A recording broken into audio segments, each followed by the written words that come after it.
शुरू अल्लाह के नाम से जो बड़ा मेहरबान निहायत रहम करने वाला है। आज हम बनाएंगे बहुत ही टेस्टी, बहुत ही मज़ेदार, बहुत ही चटपटी और चटखारेदार बीफ बिरयानी। यकीन करें ये इतनी टेस्टी, इतनी मज़ेदार बनती है कि अचानक मेहमान आ जाएं तो बस आप ये रेसिपी ट्राई करें। बहुत ही आराम से झटपट भी बन जाती है और बहुत ही मज़ेदार भी। और यकीन करें इस रेसिपी के बाद आपकी वाह लग जाएगी, हर कोई आपकी तारीफ़ों के पुल बांधने लगेगा।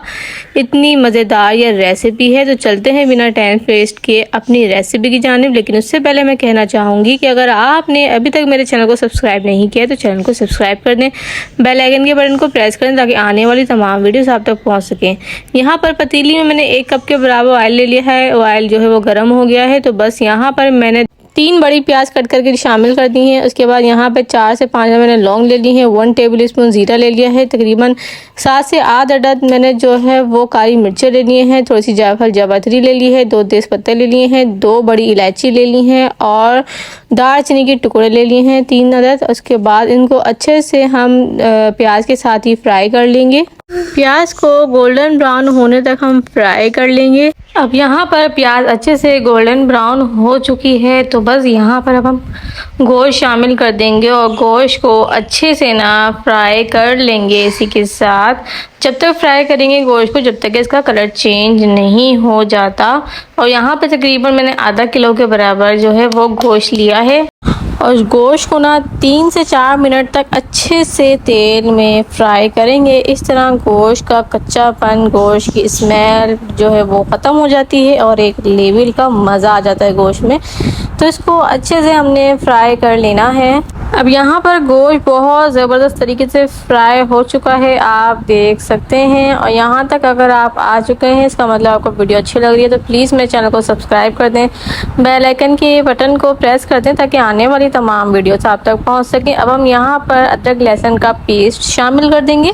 और यहाँ पर मैंने अदरक लहसुन का पेस्ट 2 टेबल स्पून भरकर शामिल किया है, क्योंकि हमने चावल भी बनाने हैं और गोश्त भी बादी होता है, चावल भी बादी होता है। तो बस यहाँ पे ज़्यादा मैंने अदरक लहसुन का पेस्ट लिया है, वो इसमें शामिल कर देंगे। उसके बाद अच्छे से अदरक लहसुन के साथ बोटियों को भून लेंगे। अदरक लहसुन के साथ जब हम बोटियों को भूनेंगे ना तो ये और मज़ेदार हो जाएंगी और अच्छी हो जाएंगी। इस तरीके से गोश्त का बादीपन जो है वो भी ख़त्म हो जाएगा। अब यहाँ पर हम मसाले शामिल कर देंगे, जैसे कि 1 टेबल स्पून मैंने यहाँ पर नमक शामिल किया है। और अगर आप ज़्यादा नमक खाना पसंद करते हैं तो थोड़ा सा नमक जो है वो बढ़ा सकते हैं। अकॉर्डिंग टू योर टेस्ट आप नमक को अपने हिसाब से कम ज़्यादा कर सकते हैं। तो बस यहाँ पे 1 टेबल स्पून धनिया पाउडर शामिल कर देंगे। उसके अलावा यहाँ पर हम 1 टेबल स्पून ही लाल मिर्च का पाउडर शामिल कर देंगे। और हल्दी जो है वो बस थोड़ी सी ही शामिल करेंगे, ज़्यादा नहीं। तो बस हल्दी शामिल करने के बाद अब हम मसाले को अच्छे से भून लेंगे जब तक कि मसाले में एक जो स्मेल होती है वो ख़त्म ना हो जाए। तो मसाले को अच्छे से भूनना है बोटियों के साथ। इस तरीके से बोटियों में भी अच्छे से ऑब्जर्व हो जाएगा मसाला, तो और अच्छे से खाना मज़ेदार बनेगा। तो मसाले के साथ अच्छे से ना बोटियों को भून लेंगे। और फिर उसके बाद यहाँ पर हम अब यहाँ मैं 3 टेबल स्पून के बराबर पानी शामिल कर रही हूँ। वो इसलिए किया कि नीचे मसाला लग ना जाए। तो पानी शामिल करने के बाद इसकी बहुत अच्छे तरीके से हम भुनाई कर लेंगे जब तक कि ऑयल सेपरेट नहीं हो जाता और पानी बिल्कुल ख़त्म नहीं हो जाता। कराची बिरयानी मसाला यहाँ पे मैंने ले लिया है और इसके 1 चम्मच भरकर मैं शामिल करूँगी। अगर आप बाहर का मसाला शामिल नहीं करना चाहती तो आपने जो घर के मसाले शामिल किए हैं ना वो थोड़े थोड़े बढ़ा दें नमक के अलावा। तो उसके अलावा यहाँ पर मैंने 1 चम्मच भर के इसको शामिल कर दिया। इससे थोड़ा मज़ेदार और मज़ीद अच्छा फ्लेवर आ जाएगा, इसलिए मैंने शामिल करा है। इसके बाद इसकी हम बहुत ज़बरदस्त तरीके से करेंगे भुनाई, इतनी भुनाई के बाद सेपरेट हो जाए। लेकिन अब हम इसमें शामिल कर देंगे टमाटर। और टमाटर यहाँ पर मैंने लिए हैं 4 अदद और बड़े टमाटर लिए हैं। उसके बाद टमाटर डालने के बाद इसकी हमने करनी है बहुत अच्छे से भुनाई। तो आप देख सकते हैं टमाटर डालने के बाद इतनी भुनाई करी है कि टमाटर गलने लगे हैं। लेकिन मैं इसकी अभी भी और भुनाई करूँगी जब तक कि और मज़ीद ऑयल सेपरेट नहीं हो जाता। तो बस यहाँ पे आप देख सकते हैं टमाटर अच्छे तरीके से घुल चुके हैं और ऑयल जो है वो ऊपर आने लगा है। मसाला बहुत अच्छे से भुन चुका है, ऑयल सेपरेट हो चुका है। तो बस मैं इसमें इतना पानी शामिल करूँगी कि सिर्फ और सिर्फ हमें गोश्त को गलाना है, शोरबा हमें नहीं बनाना। तो बस थोड़ा सा पानी मैंने शामिल किया है कि बस हमारा गोश्त जो है वो अच्छे से जो है वो गल जाए। इसको पानी डालने के बाद तेज़ आंच पर इसको पकने के लिए रख देंगे और जैसे उबाल आ जाएगा तो लो फ्लेम पर हम इसे गलने के लिए छोड़ देंगे। तो यहाँ पर बस हम इसको ढककर रख देंगे।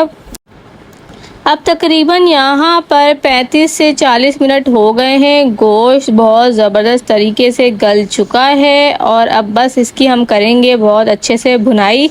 इसमें अभी थोड़ा थोड़ा पानी है, हाई फ्लेम कर देंगे, पूरा फ्लेम आपने ऑन कर देना है। उसके बाद इसकी हम भुनाई करेंगे इतनी कि जितना भी पतीली में पानी है ना शोरबा, ये सब को हमें जला देना है। बस हमें इसको इतना भूनना है कि ऑयल सेपरेट हो जाए, पानी बिल्कुल ख़त्म हो जाए। तो आप यहाँ पर देख सकते हैं मसाला बहुत अच्छे से भून चुका है, ऑयल बिल्कुल सेपरेट हो गया है। जैसा मैं चाह रही थी वैसे ही मसाला भून कर निकला है, बिल्कुल पानी ख़त्म हो चुका है। और इवन के ये निशानी होती है नीचे पतीली में मसाला लग रहा है तो इसका मतलब ये मसाला अच्छे से भून गया है। तो बस इसको अब हम बंद करके रख देंगे साइड पे और यहाँ पे हम दूसरा काम करेंगे। जैसे कि यहाँ पे बड़ी पतीली ले लेंगे, उसके अंदर मैंने पानी भर दिया है और पानी इतना शामिल किया है कि बस हमें चावलों को बनाना है, उस हिसाब से आप पानी रख लें। और उसके बाद इसमें हम नमक शामिल कर देंगे, 1 टेबल स्पून नमक शामिल करने के बाद इसका फ्लेम हाई कर देंगे और इसको जब तक के पानी को पकाएंगे जब तक कि इसमें उबाल नहीं आ जाता। तो यहाँ पे 1 चम्मच भर के मैंने नमक शामिल कर दिया है, थोड़ा कम लग रहा था, थोड़ा सा बस मैंने नमक और शामिल कर दिया है, उसको पका दिया है, उबाल आ चुका है। अब यहाँ पर हम चावलों को शामिल कर देंगे और यहाँ पर चावल मैंने लिए हैं 2.5 कप, यानी कि मैंने लिए हैं तकरीबन आधा किलो के बराबर चावल ले लिए हैं। चावलों को अच्छे से मैंने पहले ही जो है वो भिगो के रख दिया था, तकरीबन आधा घंटा पहले ही मैंने भिगो के रख दिया था। चावलों को अच्छे से हम गला लेंगे और इसकी बस हमने एक कनी जो है वो छोड़नी है, यानी कि हमने इसको 90% पकाना है, 100% नहीं। अब इसको ढककर रख देंगे और पकने के लिए छोड़ देंगे। तो बस यहाँ पर अब आप देख सकते हैं चावल अच्छे से गल चुके थे, मैंने छान लिए हैं। चावलों की हम अब तय लगा देंगे। चावलों की तय लगाने के बाद जो हमने मसाला तैयार किया था उसकी अब हम एक तय लगा देंगे अच्छे तरीके से और अच्छे से पूरी पतीली में जो है बिछा देंगे और आखिर में फिर से चावलों की तय लगा देंगे। तो बस हमने जो है इसको दम पर रखना है चावलों को, लेकिन उससे पहले मैं ना इसमें जो थोड़ा सा रंग भी शामिल करना चाहूँगी जर्दे का, उससे बहुत अच्छा लुक आ जाता है बिरयानी का। तो थोड़ा सा ना जर्दे का रंग डाल देंगे इस तरीके से डालने से जो है ना बहुत प्यारा लुक आ जाएगा बिरयानी का और अच्छी लगेगी खाने में भी और दिखने में भी। तो बस थोड़ा बहुत जर्दे का रंग इसमें शामिल करने के बाद इसको अब हम ढककर रख देंगे और तकरीबन 15 मिनट के लिए दम वाली आंच पर हमने इसको पकाना है। यहाँ पर 15 मिनट हो चुके हैं, अच्छे से जो भाप बन गई है और आप देख सकते हैं बहुत ही मज़ेदार, बहुत ही लजीज, दिखने में भी और खाने में भी बहुत ही शानदार और बहुत ही मज़ेदार बिरयानी बनकर तैयार हुई है। और खुशबू जो आ रही है वो मैं आपको बयान नहीं कर सकती। मेरे बस में होता तो मैं ज़रूर आपको ये खिलाती और इसकी जो खुशबू आ रही ना वो आप जब सूंघते ना तो बस आप भी बोलती कि बस 1 प्लेट नहीं हमें 2 प्लेट खाना है। तो बहुत ही मज़ेदार ये बनकर तैयार हुई है। आप भी इस रेसिपी को ज़रूर ट्राई कीजिएगा और जब घर में ट्राई करें और आप फिर मुझे ज़रूर कमेंट करके बताइएगा कि आपने जब मेरे मुताबिक रेसिपी बनाई तो कैसी बनी और कितना अच्छा फ्लेवर आया।